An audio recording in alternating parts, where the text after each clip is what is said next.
Get your free copy of the complete tutorial at www.teachucomp.com/free. After creating and submitting a purchase order to a vendor, you will either receive the inventory parts you ordered along with a bill for those parts, or you will receive the inventory ordered while the bill for the inventory arrives separately. In QuickBooks, you must receive the inventory ordered to sell the inventory. However, you must enter the bill when it is actually received for accounting purposes, especially if using accrual accounting methods.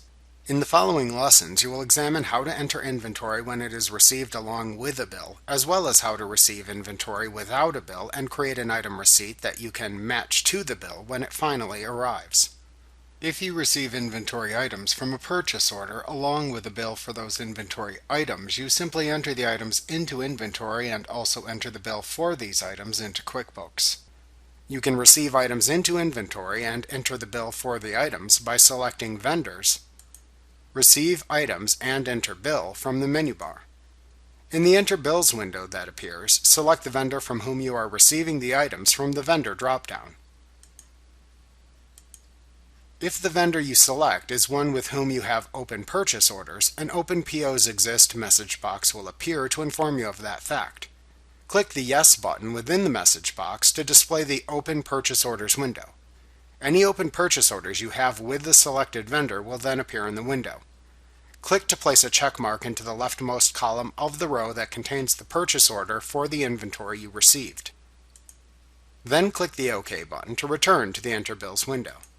The items from the selected purchase order will then appear on the Items tab at the bottom of the Enter Bills window. Ensure that the quantities that you ordered are correctly shown. If not, you can change the quantities shown if needed. Be sure to enter the correct date the bill was received into the Date field within the Enter Bills window. Also, check the other bill information, such as the terms and bill due date. Enter the number assigned to the bill by the vendor into the Reference Number field. After you have finished entering the bill, click the Save and Close button to finish. After you have entered the inventory items and the bill, QuickBooks will move the items into inventory and create a bill for you to pay. Make sure you record the inventory when it arrives, because QuickBooks must have the inventory on hand before you can enter a sale for the inventory parts.